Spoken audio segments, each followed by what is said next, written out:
ನಮಸ್ಕಾರ ವೀಕ್ಷಕರೇ, welcome to Padma's food to place. ಬರ್ರಿ ನಾವು ಇವತ್ತು ಗುಜರಾತಿ ಸ್ಪೆಷಲ್ ಢೋಕ್ಳಾ ಹೆಂಗೆ ಮಾಡೋದು ಅಂಥೇಳಿ ನೋಡ್ಕೊಂಡು ಬರೋಣ. ಈ ಢೋಕ್ಳಾದಲ್ರಿ ನಾನು ಹೆಸರು ಬ್ಯಾಳಿ ಮತ್ತು ರವಾದಿಂದ ಮಾಡೀನಿ. ಹೆಸರು ಬ್ಯಾಳಿ 1 ಕಪ್ಪು, ರವೆ 2 ಕಪ್ಪು ಈ ಅಳತಿ ಒಳಗೆ ತೊಗೊಂಡಿನಿ. ಈ 1 ಕಪ್ ಹೆಸರು ಬ್ಯಾಳಿ ಒಂದು ಅರ್ಧ ಗಂಟೆ ನೀರೊಳಗೆ ನೆನೆಸಿ ಇದನ್ನು ಮಿಕ್ಸರಿಗೆ ಹಾಕ್ಕೊಳ್ಳೋಣ. ಮಿಕ್ಸರಿಗೆ ಹಾಕ್ಕೊಂಡು ಒಂದು ಫೈನ್ ಪೇಸ್ಟ್ ಮಾಡಬೇಕ್ರಿ. ಇದು ಈ ಹೆಸರು ಬ್ಯಾಳಿ ಹಾಕೋದ್ರಿಂದ ಒಂಥರ ರುಚಿನೂ ಮಸ್ತ್ ಬರ್ತದೆ, ಅಷ್ಟಲ್ದ ಆರೋಗ್ಯಕ್ಕೂ ತುಂಬ ಚಲೋ ನೋಡ್ರಿ. ಇಷ್ಟು ಫೈನ್ ಪೇಸ್ಟ್ ಆದಮೇಲೆ ಇದನ್ನು ಸೈಡಿಗೆ ಇಟ್ಕೊಳ್ಳೋಣ. ಈಗ ಇದರಲ್ಲೇ ನಾನು ಕಪ್ಪಿಲೆ 2 ಕಪ್ನಷ್ಟು ನಾನು ರವೆ ತೊಗೊಂಡಿನಿ. ನಿಮ್ಮ ಮನೆಯೊಳಗೆ ನೀವು ಯಾವ ಕಪ್ಪಿನ ಅಳತಿ ತೊಗೋತೀರೋ ಆ 2 ರವಕ್ಕೆ 1 ಹೆಸರು ಬೇಳೆ ಹಾಕೋಬೇಕು ನೋಡ್ರಿ. ಇದನ್ನು ಒಂದು ಸತಿ ನೀರು ಹಾಕಿ ತೊಳೆಯೋಣ. ಇದ್ರೊಳಗೆ ಒಟ್ಟ ನೀರಿನ ಅಂಶ ಉಳಿಸ್ಲಿಕ್ಕೆ ಹೋಗಬೇಡ್ರಿ. ಈ ಹೆಸರು ಬೇಳೆ ಏನು ನಾವು ರುಬ್ಕೊಂಡಿರ್ತೀವಲ್ಲ ಇದನ್ನು ಅದಕ್ಕೆ ಹಾಕ್ಬೇಕು ನೋಡ್ರಿ. ಹಾಕಿ ಒಂದು ಸತಿ ಸರಿಯಾಗಿ ಮಿಕ್ಸ್ ಮಾಡೋಣ. ನೀವು ಯಾವುದೇ ಕಾರಣಕ್ಕೂ ನೀವು ನೀರು ಹಾಕಲಿಕ್ಕೆ ಹೋಗಬೇಡ್ರಿ. ಇಲ್ಲೇ ಈಗ ಇದಕ್ಕೆ ನಾನು ಮೊಸರು ಹಾಕ್ಲಿಕ್ಕತ್ತೀನಿ. 1 ಬಟ್ಲ ಮೊಸರು ತೊಗೊಂಡಿದ್ದೆ. ಕನ್ಸಿಸ್ಟೆನ್ಸಿ ನೋಡಿಕೊಂಡು ಮೊಸರು ಹಾಕ್ಬೇಕಂದ್ಬಿಟ್ಟೆ. ಇಷ್ಟು ಕರೆಕ್ಟ್ ಅನ್ನಿಸ್ತು ನೋಡ್ರಿ ನನಗೆ. ಅರ್ಧ ಕಪ್ನಷ್ಟು ಮೊಸರು ಹಾಕಿದ್ದೆ. ಆಮೇಲೆ ಇದಕ್ಕೆ ಹಸಿ ಮೆಣಸಿನ್ಕಾಯಿ, ಶುಂಠಿ ಮತ್ತು ಕೊತ್ತಂಬರಿ ಪೇಸ್ಟ್ ಹಾಕ್ಲಿಕ್ಕತ್ತೀನಿ. ಇದು ಅಷ್ಟೇ, ನಿಮ್ಮ ಖಾರ ಎಷ್ಟು ಬೇಕು ನೋಡಿಕೊಂಡು ನೀವು ಹಾಕ್ಕೋಬೋದು. ಪೇಸ್ಟ್ ಮಾಡಿನ ಹಾಕ್ರಿ ಇದಕ್ಕೆ. ಇದು ಒಂದು ಸತಿ ಮಿಕ್ಸ್ ಮಾಡಿ ಈಗ ಇದಕ್ಕೆ ಅರಿಶಿನ ಪುಡಿ, ಜೀರಿಗೆ ಮತ್ತು ಇಂಗು ಇವಿಷ್ಟು ಸಾಮಾನು ಹಾಕಿದೆ. ಹಾಕಿ ಇದನ್ನು ಒಂದು ಸತಿ ಸರಿ ಮಿಕ್ಸ್ ಮಾಡಬೇಕು.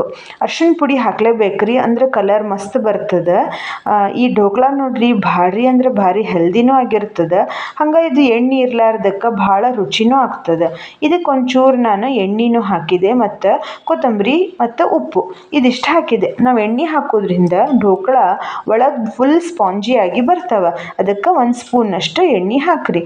ಇದರ ರುಚಿ ಮತ್ತು ಸ್ವಲ್ಪ ನಾವು ಹೆಚ್ಚು ಮಾಡಲಿಕ್ಕೆ ಹಸಿ ಕೊಬ್ಬರಿ ಹಾಕಿದೆ. ಹಸಿ ಕೊಬ್ಬರಿ ಹಾಕೋದ್ರಿಂದನೂ ಒಳ್ಳೆ ರುಚಿ ಬರ್ತದೆ ಈ ಢೋಕ್ಳಾಕ್ಕೆ. 1 ಸ್ಪೂನ್ 2 ಸ್ಪೂನ್ ಹಾಕ್ಬೇಕು ನೋಡ್ರಿ. ಹಾಕಲಿಲ್ಲ ಅಂದರೂ ನಡೀತದೆ. ಇದಕ್ಕೆ ಒಂದು 5 ನಿಮಿಷ ಅದನ್ನು ಈಗ ನೆನಿಲಿಕ್ಕೆ ಬಿಡೋಣ.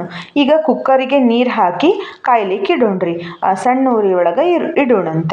ಈಗ 5 ನಿಮಿಷ ಆದ ತಕ್ಷಣ ನಾವು ರವಾದೇನು ಮಿಕ್ಸ್ ಮಾಡ್ಕೊಂಡಿರ್ತೀವಲ್ರಿ ಎಲ್ಲ ಸೆಟ್ ಆಗಿರ್ತದೆ. ಈಗ ಇದನ್ನು ತಗೊಳ್ಳೋಣ. ಈಗ ಇದಕ್ಕೆ ಲಾಸ್ಟ್ ಇಂಗ್ರೀಡಿಯೆಂಟು ಈನೋ ಹಾಕಬೇಕು. ಬಟ್ ಈನೋ ಹಾಕೋಕ್ಕಿಂತನೂ ಮೊದಲು ನಾವು ಎದ್ರೊಳಗೆ ಢೋಕ್ಳಾ ಮಾಡ್ತೀವಲ್ಲ ಅದಕ್ಕೆ ಒಂಚೂರು ಎಣ್ಣೆ ಹಚ್ಚಿ ಇಟ್ಕೋಬೇಕು. ಈ ಈನೋ ಹಾಕಿದ ತಕ್ಷಣ ಒಟ್ಟ ಇಡುವಂಗಿಲ್ಲ. ಈನೋ ಹಾಕಿದ ತಕ್ಷಣ ನಾವು ಅದನ್ನು ಕುಕ್ಕರ್ ಒಳಗೆ ಟ್ರಾನ್ಸ್ಫರ್ ಮಾಡಿಬಿಡ್ಬೇಕ್ರಿ. ಈನೋ ನಾನು ತೊಗೊಂಡಿರೋ ಅಳತಿಗೆ 1 ಪ್ಯಾಕೆಟ್ ಫುಲ್ ಈನೋ ಹಾಕ್ಬೇಕು ನೋಡ್ರಿ. ಅಂದ್ರೆ ಮಸ್ತ್ ಬರ್ತಾವೆ ಢೋಕ್ಳಾ. ನಾನಿಲ್ಲಿ 2 ರವೆ 1 ಹೆಸರು ಬೇಳೆ ತೊಗೊಂಡಿನಲ್ರಿ, ಆ ಅಳತಿಗೆ 1 ಪ್ಯಾಕೆಟ್ ಇದೇನು ಈನೋ ಪ್ಯಾಕೆಟು ಫುಲ್ ಸರಿ ಆಗ್ತದೆ. ಈನೋ ಹಾಕಿ ಒಂದು ಸತಿ ಫುಲ್ ಸರಿ ಮಿಕ್ಸ್ ಮಾಡಿಕೊಂಡು ತಕ್ಷಣ ಅದು ನಾವು ಯಾವುದ್ರೊಳಗೆ ನಾವು ಢೋಕ್ಳಾ ಮಾಡ್ಲಿಕ್ಕತ್ತಿರ್ತೀವಲ್ಲ ಅದಕ್ಕೆ ಟ್ರಾನ್ಸ್ಫರ್ ಮಾಡಬೇಕು. ಮೇಲೆ ಒಂಚೂರು ಖಾರ ಪುಡಿ ಉದುರಿಸ್ಬೇಕು. ಇದರಿಂದ ನೋಡಲಿಕ್ಕೂ ಚಂದ ಅನ್ನಿಸ್ತದೆ ಮತ್ತು ರುಚಿನೂ ಬರ್ತದೆ. ಇದಿಷ್ಟು ಮಾಡಿ ಇದನ್ನು ಕುಕ್ಕರ್ ಒಳಗೆ ಇಟ್ಬಿಡೋಣ್ರಿ. ಕುಕ್ಕರ್ ಒಳಗೆ ಇಟ್ಟು ಈ ಗ್ಯಾಸ್ಕೆಟ್ ಒಂದೇ ಹಾಕ್ಬೇಕು ನೋಡ್ರಿ. ಇದಕ್ಕೆ ಸೀಟಿ ಯಾವ ಕಾರಣಕ್ಕೂ ಹಾಕ್ಲಿಕ್ಕೆ ಹೋಗಬೇಡ್ರಿ. ಹಿಂಗೆ ಮಾಡಿ ಇಟ್ಬಿಡ್ಬೇಕು. ಒಂದು ಅರ್ಧ ತಾಸು ಇಟ್ಟಿದ್ದೆ ನಾ ಇಲ್ಲಿ. ಅರ್ಧ ತಾಸಿಗೆ ಫುಲ್ ಕರೆಕ್ಟಾಗಿತ್ತು ನೋಡ್ರಿ. ಒಂದು ಸತಿ ಅದರೊಳಗೆ ಅದು ಬೆಂದದಿಲ್ಲ ಅಂಥೇಳಿ ಚೆಕ್ ಮಾಡಿದ್ವಿ ನೋಡ್ರಿ. ಹಿಂಗೆ ಚಾಕು ಹಾಕಿದಾಗ ಅದಕ್ಕೇನು ಹತ್ತಲಿಲ್ಲ. ಮತ್ತು ಒಂದು ಕಡೆ ಹಾಕಿ ನೋಡಿದೆ, ಏನೂ ಹತ್ತಲಿಲ್ಲ. ಇದು ಫುಲ್ ರೆಡಿ ಆಗ್ಯದ ಅಂಥೇಳಿ ಅರ್ಥ. ಈಗ ಇದನ್ನು ಹೊರಗೆ ಇಟ್ಕೊಂಡ್ವಿ. ಹೊರಗೆ ಇಟ್ಕೊಂಡ ತಕ್ಷಣ ತೆಗಿಬಾರ್ದು. ಮಿನಿಮಮ್ ಒಂದು 15 ನಿಮಿಷ ಆದರೂ ಬಿಡಲೇಬೇಕು. 15 ನಿಮಿಷ ಆದಮೇಲೆ ಫುಲ್ ಒಂದು ಸತಿ ಸೈಡಿಂದ ತಕ್ಕೊಂಡು ಒಂದು ಸತಿ ಈ ಪ್ಲೇಟ್ ಒಳಗೆ ಹಿಂಗೆ ಉಲ್ಟಾ ಮಾಡಬೇಕು. ಇದು ಬಿಸಿ ಇದ್ದಾಗ ಸರಿ ಆಗೋದಿಲ್ಲ. ಬಿಸಿ ಇದ್ದಾಗ ಯಾರೂ ಹಿಂಗೆ ತೆಗಿಲಿಕ್ಕೆ ಹೋಗಬೇಡ್ರಿ. ಒಂದು ಸ್ವಲ್ಪ ಆರಬೇಕ್ರಿ. ಅದು ಆರಿದ ಮೇಲೆ ಕರೆಕ್ಟ್ ಬರ್ತದೆ ನೋಡ್ರಿ. ಎಷ್ಟು ಮಸ್ತ್ ಬಂದದ ನಮ್ಮ ಢೋಕ್ಳಾ. ಫುಲ್ ಸ್ಪಾಂಜಿಯಾಗಿ ಬಂದದ. ಒಂಚೂರು ಎಲ್ಲೂ ಏನೂ ಕಟ್ಟಾಗಿಲ್ಲ, ಏನಿಲ್ಲ. ಈಗ ಇದನ್ನು ಸರಿಯಾಗಿ ಕಟ್ ಮಾಡೋಣಂತ.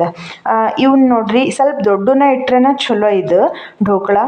ನೋಡ್ರಿ ಈಗ ಒಂದು ಢೋಕ್ಳಾ ನಾನು ನಿಮಗೆ ತೋರಿಸ್ತೀನಿ. ಎಷ್ಟು ಒಳಗೆ ಫುಲ್ ಸ್ಪಾಂಜಿಯಾಗಿ ಎಷ್ಟು ದಪ್ಪಾಗಿ ಬಂದದ ನೋಡ್ರಿ.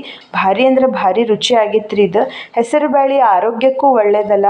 ಬರೇ ರವೆ ಹಾಕಿ ಮಾಡೋಕ್ಕಿಂತ ಹೆಸರು ಬೇಳೆನೂ ಹಾಕಿ ಮಾಡಿದ್ರೆ ಭಾಳ ರುಚಿ ಇದು ಮಸ್ತ್ ಆಗ್ತದ್ರಿ. ಈಗ ಇದಕ್ಕೆ ಒಂದು ಒಗ್ಗರಣೆ ಮಾಡೋಣ. ಸಾಸಿವೆ, ಜೀರಿಗೆ, ಆಮೇಲೆ ಇಂಗು, ಆಮೇಲೆ ಇದನ್ನು ಹಾಕ್ಬೇಕ್ರಿ. ಇದಕ್ಕೆ ಉದ್ದಿನ ಬೇಳೆ ಹಾಕ್ರಿ. ಉದ್ದಿನ ಬೇಳೆ ಹಾಕೋದ್ರಿಂದ ಮಸ್ತ್ ರುಚಿ ಅನ್ನಿಸ್ತದ್ರಿ. ಇದು ಕರಿಬೇವು ಕೊತ್ತಂಬರಿ ಎಲ್ಲ ಒಟ್ಟು ಹಾಕಬೇಕು. ಯೂಶ್ವಲಿ ಏನು ಮಾಡ್ತಾರೆ, ಢೋಕಳ ಮೇಲೆ ಹಾಕ್ತಾರೆ ರೀ ಎಲ್ಲರೂ ಒಗ್ಗರಣೆ. ನಾ ಢೋಕಳ ಮೇಲೆ ಹಾಕೋದಿಲ್ಲ. ಆಮೇಲೆ ಅಷ್ಟಲ್ದ ಢೋಕಳ ಮೇಲೆ ಶುಗರ್ ಸಿರಪ್ಪು ಹಾಕ್ತಾರೆ. ನಾ ಇದನ್ನು ಹೆಲ್ದಿ ವೇ ಒಳಗೆ ಮಾಡೋದಕ್ಕೆ ಶುಗರ್ ಸಿರಪ್ ಹಾಕಲಿಲ್ಲ.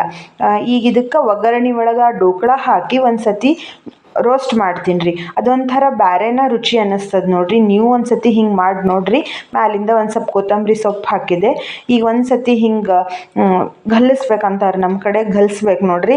ಹಿಂಗೆ ಮಾಡಿದ್ರೆ ಭಾರಿ ಮಸ್ತ್ ರುಚಿಯಾಗಿರುವಂಥ ಢೋಕಳ ರೆಡಿ ಅದು. ಈಗ ಇದಕ್ಕೊಂದು ಚಟ್ನಿ ಮಾಡೋಣ, ಪುದೀನ ಚಟ್ನಿ.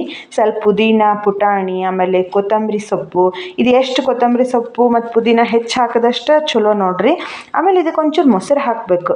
ಉಪ್ಪು ಹಾಕಿದೆ. ಈಗ ಮೊಸರು ಹಾಕ್ತೀನಿ ನೋಡ್ರಿ. ಮೊಸರು ಹಾಕೋದ್ರಿಂದ ಚಟ್ನಿದು ಒಂಥರ ರುಚಿ ಬೇರೆನ ಬರ್ತದೆ.